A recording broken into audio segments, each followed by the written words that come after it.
आगे हम लोग यहाँ पर अब बढ़ते हैं। नेक्स्ट हम लोग यहाँ पर बात करेंगे अब कैपेसिटेंस के बारे में। इलेक्ट्रिसिटी हमारा यहाँ पर कंप्लीट हुआ। कैपेसिटेंस के बारे में अगर हम लोग यहाँ पर बात करें तो बेसिकली किसी भी कंडक्टर को अगर आप चार्ज देते हैं तो वो चार्ज बेसिकली उसके इलेक्ट्रिक पोटेंशियल के डायरेक्टली प्रोपोर्शनल होता है और उनका रेशियो जो है बेसिकली कांस्टेंट यहाँ पर पाया जाता है। Q अपॉन V आपका कांस्टेंट होता है और उस कांस्टेंट रेशियो को ही हम लोग यहाँ पर क्या करते हैं, कैपेसिटेंस से डिफाइन करते हैं। आगे अगर हम लोग यहाँ पर बात करें पैरेलल प्लेट कैपेसिटर, तीन तरीके के मेजर कैपेसिटर्स हम लोग यहाँ पे डिफाइन करते हैं। एक होता है पैरेलल प्लेट कैपेसिटर, एक होगा आपका स्फेरिकल कैपेसिटर और एक होगा आपका सिलेंड्रिकल कैपेसिटर। तो पैरेलल प्लेट कैपेसिटर का कैपेसिटेंस जो है वो epsilon not A upon D से हम लोग यहाँ पे डिफाइन करते हैं। और बेसिकली बीच का ये जो मीडियम है आपका, इसको भी अगर हम लोग यहाँ पर रिप्लेस कर दें तो फिर आपका कैपेसिटेंस, जैसे कि डाइलेक्ट्रिक वगैरह हम लोग यहाँ पर फिल कर दें तो कैपेसिटेंस जो है वो epsilon not epsilon R A upon D। Dielectric medium का जो डाइलेक्ट्रिक कांस्टेंट है, लेट्स से वो एप्सिलॉन R से अगर हम लोग डिनोट कर रहे हैं तो वो इस तरीके से डिफाइन किया जाएगा। अगर मैं बात करूं आगे आइसोलेटेड कंडक्टर का कैपेसिटेंस, तो आइसोलेटेड कंडक्टर का capacitance 4 pi epsilon not R से डिफाइन किया जाता है। ये आपका आइसोलेटेड कंडक्टर के कैपेसिटेंस का फॉर्मूला है कि आपके पास एक स्फेरिकल कंडक्टर है तो स्फेरिकल कंडक्टर का कैपेसिटेंस जो है वो 4 पाई एप्सिलॉन नॉट R से डिफाइन करेंगे। और अगर मीडियम अगेन हम लोग रिप्लेस कर दें तो 4 pi epsilon not K into R। K basically क्या है, वही डाइलेक्ट्रिक मीडियम का कांस्टेंट है। आगे अगर हम लोग बात करें स्फेरिकल कैपेसिटर, तो स्फेरिकल कैपेसिटर का कैपेसिटेंस का फॉर्मूला भी आपको याद रहना चाहिए, 4 pi epsilon not AB upon B minus A।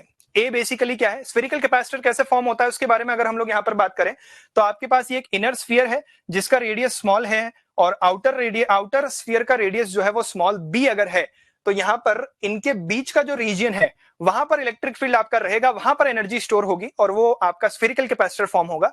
और स्फेरिकल कैपेसिटर का जो कैपेसिटेंस है वो 4 pi epsilon not AB upon B minus A, इससे हम लोग यहाँ पे डिफाइन करते हैं। आगे अगर हम लोग बात करें सिलेंड्रिकल कैपेसिटर के बारे में, तो सिलेंड्रिकल कैपेसिटर का जो कैपेसिटेंस है बेसिकली वो कुछ इस तरीके से यहाँ पे डिनोट किया जाता है, 2 pi epsilon not L upon ln B upon A। ये आपको याद रखना है। वही सिंपल टर्म्स जो है, L आपका क्या है, लेंथ ऑफ कैपेसिटर, और B आपका आउटर रेडियस होगा, आउटर स्फीयर का आउटर आपके सिलेंडर का रेडियस होगा, और A जो है वो आपके इनर सिलेंडर का यहाँ पर रेडियस होगा। आगे अगर हम लोग देखें डिस्ट्रीब्यूशन ऑफ चार्जेस, मान लीजिए कि दो पैरेलल प्लेट कैपेसिटर हैं, उनको हम लोगों ने कनेक्ट किया है। अब उनको कनेक्ट करने के भी दो तरीके पॉसिबल हैं। कैपेसिटर्स ऑलरेडी चार्ज अगर हैं तो ये वाला कैपेसिटर मान लीजिए V1 पोटेंशियल तक चार्ज है और ये वाला कैपेसिटर मान लीजिए V2 पोटेंशियल तक अगर चार्ज है। आपने क्या किया है कि दोनों की सेम पोलैरिटी वाली प्लेट्स को अगर आपस में कनेक्ट किया है, मतलब कि इसकी जो प्लेट पॉजिटिवली चार्ज थी उसको आपने नीचे वाले कैपेसिटर की पॉजिटिवली चार्ज प्लेट से ही अगर कनेक्ट किया है तो जो आपका चार्ज डिस्ट्रीब्यूशन है, बेसिकली चार्ज कब तक एक्सचेंज होगा, जब तक दोनों कैपेसिटर्स का पोटेंशियल सेम ना हो जाए। तो यहां पर अगर हम लोग बात करें तो आपका Q1 प्लस Q2 चार्ज तो ऑब्वियस सी बात है कंजर्व रहेगा। तो टोटल चार्ज इनिशियल जो था वो Q1 प्लस Q2 अगर था तो फाइनल पोटेंशियल अगर मैं V बोल दूं तो फाइनल पोटेंशियल अगर V है तो फाइनल चार्जेस कितने हो जाएंगे, C1V एंड C2V दोनों कैपेसिटर्स पे। तो Q1 प्लस Q2 जो है वो C1V प्लस C2V के बराबर होगा। तो यहां से हम लोग क्या कर सकते हैं, कॉमन पोटेंशियल निकाल करके ला सकते हैं C1V1 plus C2V2 upon C1 plus C2, क्योंकि Q1 जो है वो C1V1 था और Q2 जो है वो C2V2 था। ये आपके पास कॉमन पोटेंशियल निकल करके आया। इसी के साथ हम लोग यहां पर क्या कर सकते हैं, ये भी हम लोग यहां पर देख सकते हैं कि जो आपका चार्ज होता है वो कैपेसिटेंस के रेशियो में यहां पर डिवाइड होता है। पैरेलल में अगर कैपेसिटर्स यहां पर कनेक्टेड है तो पोटेंशियल ड्रॉप दोनों के अक्रॉस सेम रहेगा। तो चार्ज अगर कैपेसिटेंस के रेशियो में हम लोग यहां पर डिवाइड करें तो C1 upon C1 plus C2 multiplied by Q1 plus Q2, and second वाले कैपेसिटर पे फाइनल चार्ज जो है वो इसी तरीके से लिखा जा सकता है। और यहां पर साथ ही साथ एक हीट लॉस का फॉर्मूला भी आप लोग चाहें तो याद रख सकते हैं। हीट लॉस बेसिकली क्या होता है, initially stored potential energy minus finally stored electric potential energy. तो इनिशियली ये रहा आपका potential energy half C1V1 square plus half C2V2 square, और फाइनली दोनों का पोटेंशियल क्योंकि कॉमन है तो वो हो जाएगा half of C1 plus C2 into V common. V common कितना निकाला, ये रहा उसका स्क्वायर। तो यहां से पोटेंशियल जो आपका हीट लॉस है बेसिकली वो इतना निकल करके आता है। आगे अगर हम लोग बात करें, इसी का केस नंबर 2 है जिसमें हम लोग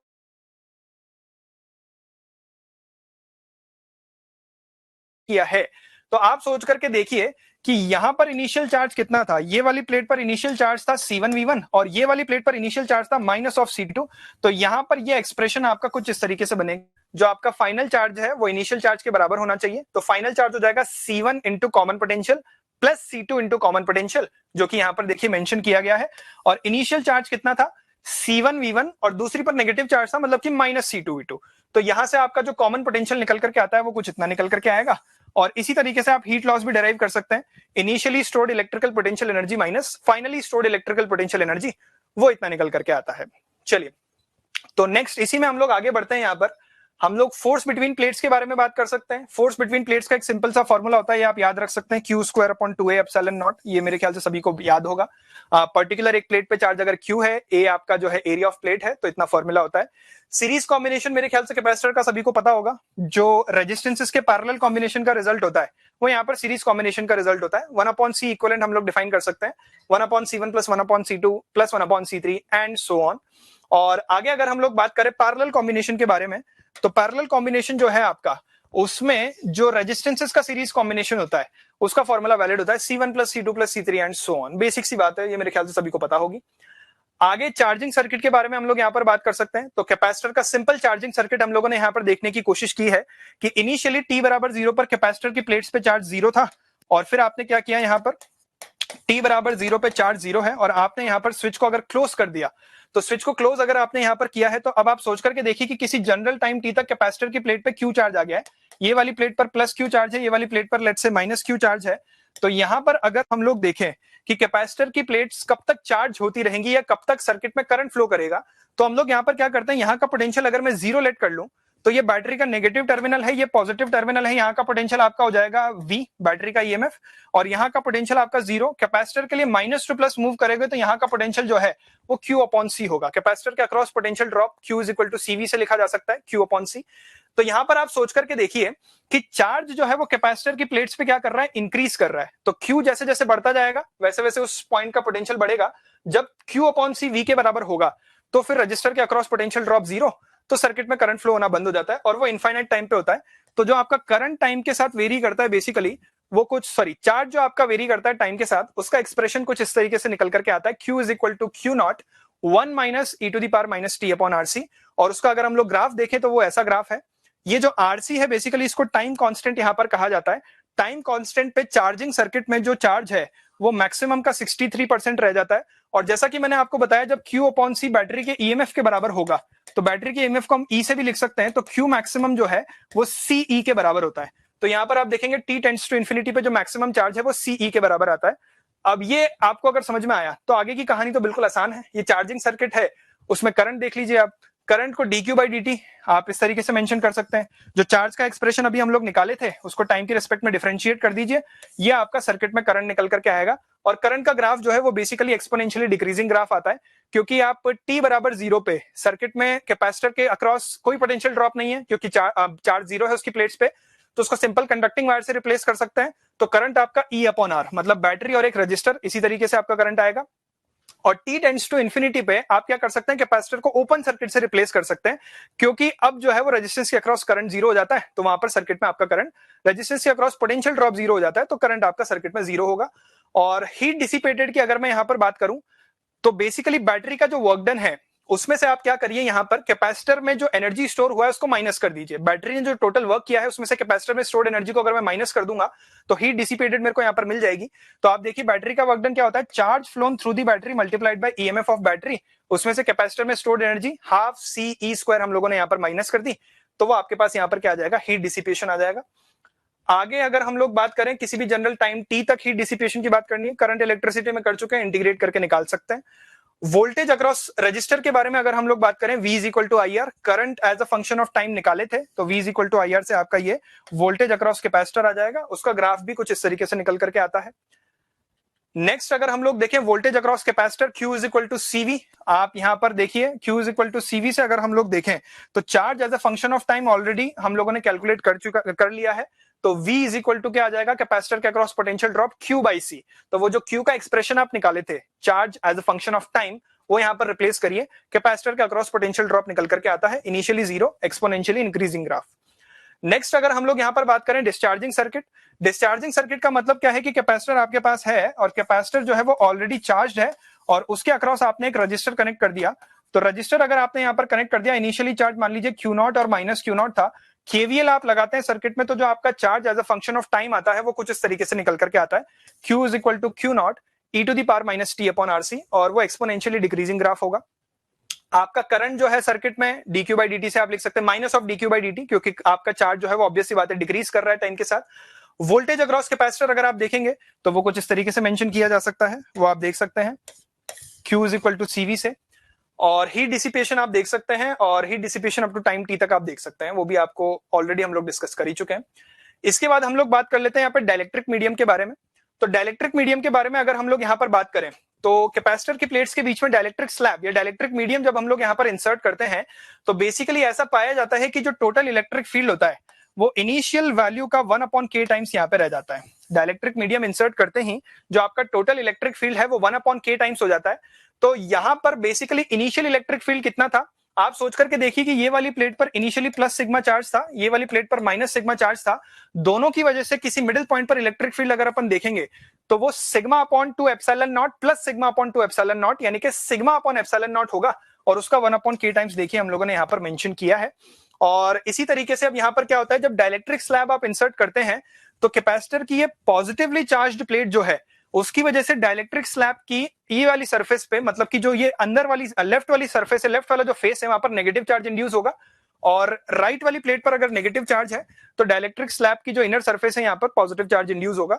तो अब आपके पास 4 प्लेट हो चुकी हैं, एक ये कैपेसिटर की प्लेट, एक ये वाली कैपेसिटर की प्लेट, एक डाइलेक्ट्रिक पर इंड्यूस चार्ज और एक डाइलेक्ट्रिक पर ये positively induce charge. Positively induce charge और नेगेटिवली इंड्यूस चार्ज की जो डेंसिटीज हैं वो सिग्मा बी और माइनस सिग्मा बी से हम लोग यहाँ पे डिनोट कर दे रहे हैं। तो यहाँ पर इंड्यूस्ड चार्ज की वजह से भी इलेक्ट्रिक फील्ड वैसा ही होगा। आपके पास बेसिकली 2 प्लेट्स हो गई, सिग्मा बी और माइनस सिग्मा बी वाली, तो net electric field sigma b upon epsilon naught होगा दोनों की वजह से। अब हम लोग यहाँ पर क्या बात किए हैं कि किसी भी पॉइंट पर टोटल इलेक्ट्रिक फील्ड जो है वो 1/k टाइम्स रह जाता है। तो टोटल इलेक्ट्रिक फील्ड अगर 1/k टाइम्स रह जाता है तो हम लोग यहाँ पर क्या कोशिश कर रहे हैं, bound charge density find out करने की। वो जो आपका इंड्यूस चार्ज है बेसिकली उसको बाउंड चार्ज भी कहा जाता है। तो वो वैल्यू अगर हम लोग यहाँ पर देखने की कोशिश करें तो टोटल इलेक्ट्रिक फील्ड जो है वो आपका यहाँ पर अगर 1/k टाइम्स रहेगा तो sigma upon k epsilon not यहाँ पर क्या है, नेट इलेक्ट्रिक फील्ड है। आपका जो ओरिजिनल इलेक्ट्रिक फील्ड था कैपेसिटर की प्लेट्स की वजह से वो सिग्मा अपॉन एप्सिलॉन नॉट, और बाउंड चार्ज की वजह से ऑपोजिट डायरेक्शन में इलेक्ट्रिक फील्ड प्रोड्यूस होता है sigma b upon epsilon naught. तो नेट इलेक्ट्रिक फील्ड आपका ऑलरेडी k टाइम्स हो गया है, डेफिनेशन में हम लोगों ने देखा है।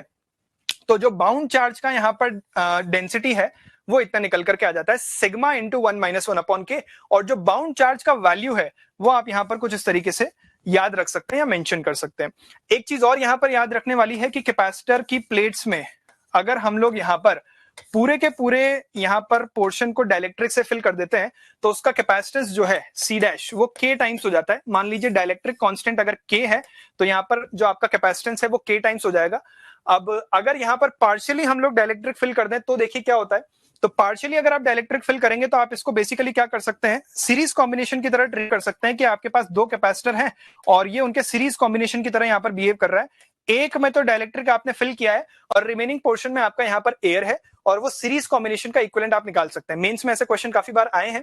तो यहाँ पर आप सोच करके देखिए कि ये टी थिकनेस का डाइलेक्ट्रिक स्लैब अगर है तो ये टी थिकनेस बेसिकली यहाँ पर इसका कैपेसिटेंस C1 और ये रिमेनिंग में एयर है तो उसका कैपेसिटेंस C2, और C1 बेसिकली क्या मेंशन करोगे यहाँ पे, C1 आप मेंशन करोगे epsilon not A divided by separation between plates आपका हो जाएगा T, क्योंकि T थिकनेस है, और डाइलेक्ट्रिक कांस्टेंट K से मल्टीप्लाई कर दीजिए, और C2 जो है वो आप निकाल सकते हैं एयर में है। पैरेलल सीरीज कॉम्बिनेशन मेरे ख्याल से इक्विवेलेंट सभी निकाल लेंगे। इसी तरीके से ये वाले सवाल में अगर हम लोग देखें तो इसमें हम लोग क्या कर सकते हैं कि यहाँ पर लेफ्ट में K1 है, राइट में K2 है, ये आपकी कैपेसिटर की प्लेट्स हैं। तो इसको आप क्या कर सकते हैं, 2 कैपेसिटर के पैरेलल कॉम्बिनेशन की तरह ट्रीट कर सकते हैं। एक कैपेसिटर ये रहा, एक कैपेसिटर ये रहा। मेरे ख्याल से कैपेसिटेंस C1 और C2 सभी लोग यहाँ पर लिख लेंगे, और C1 और C2 लिखने के बाद आप इक्विवेलेंट यहाँ पर निकाल सकते हैं पैरेलल कॉम्बिनेशन का। और इसी तरीके से आपका यहाँ पर ये सवाल है, इसको भी इसी तरीके से सीरीज पैरेलल कॉम्बिनेशन में आप कन्वर्ट करके देख सकते हैं। आगे अगर हम लोग यहाँ पर बात करें तो अब डाइलेक्ट्रिक स्लैब जब हम लोग इंसर्ट करते हैं यहाँ पर तो उस केस में आपकी जो कैपेसिटेंस है, पोटेंशियल डिफरेंस है या फिर एनर्जी है, अब उसमें भी 2 केसेस हैं कि आप जब डाइलेक्ट्रिक स्लैब इंसर्ट कर रहे हैं तब आपने बैटरी कनेक्ट करके रखी है या डिस्कनेक्ट करके रखी है। तो बैटरी अगर हम लोग कनेक्ट करके डाइलेक्ट्रिक स्लैब इंसर्ट करते हैं तो हम जानते हैं कैपेसिटेंस तो k टाइम्स हो ही जाता है, तो कैपेसिटेंस तो आपका हो गया k टाइम्स।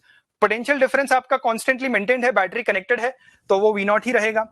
इलेक्ट्रिक फील्ड आपका वही रहेगा क्योंकि बैटरी आपने कनेक्ट करके रखी, मतलब पोटेंशियल डिफरेंस आपका मेंटेन्ड है तो वो सेम रहेगा। Q is equal to CV होता है, तो Q is equal to CV होता है तो V कांस्टेंट है, कैपेसिटेंस k टाइम्स हो गया तो चार्ज को भी k टाइम्स होना पड़ेगा।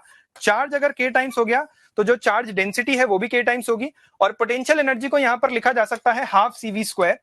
जी जो कैपेसिटी उसमें V constant C k times हो, तो मतलब कि भी आपकी के टाइम्स हो जाएगी, यू नॉट मतलब के टाइम्स।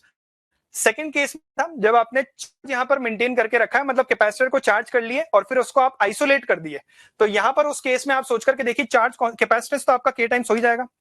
आप यहां पर चार्ज मेंटेन करके रखेंगे क्योंकि आपने सर्किट डिस्कनेक्ट कर दिया, चार्ज ना तो आ सकता है नहीं कहीं जा सकता है, तो वो सेम रहेगा। चार्ज अगर सेम रहेगा, चार्ज डेंसिटी भी आपका सेम रहेगा, और बेसिकली आपका पोटेंशियल डिफरेंस जो है, पोटेंशियल डिफरेंस आपका 1/k टाइम्स हो जाएगा। क्यों? क्योंकि Q is equal to CV है, Q कांस्टेंट है, C अगर K टाइम होगा तो V 1/k टाइम होगा। और इसी तरीके से इलेक्ट्रिक फील्ड जो है वो पोटेंशियल डिफरेंस के डायरेक्टली प्रोपोर्शनल होगा, तो वो भी 1/k टाइम्स, और एनर्जी भी आपकी 1/k टाइम्स हो जाएगी Q²/2C से। तो यहां से आप देखेंगे तो चार्ज आपका कांस्टेंट है, कैपेसिटेंस आपका K टाइम्स होगा, तो आपका जो एनर्जी है वो 1/k टाइम्स हो जाएगा। और लास्ट टॉपिक के बारे में अगर हम लोग यहां पर बात करें, फोर्स ऑन डाइलेक्ट्रिक, तो फोर्स ऑन डाइलेक्ट्रिक बेसिकली जब आप डाइलेक्ट्रिक स्लैब को इंसर्ट करते हैं, तो डाइलेक्ट्रिक स्लैब को इंसर्ट करते समय यहां पर उसके भी दो केसेस हैं, उन दोनों केसेस में आप यहां पर फोर्स की वैल्यू याद रख सकते हैं कि जब आपने बैटरी को कनेक्ट करके रखा है और डाइलेक्ट्रिक स्लैब इंसर्ट किया है, तो जो फोर्स ऑन डाइलेक्ट्रिक है वो इतना निकल करके आता है।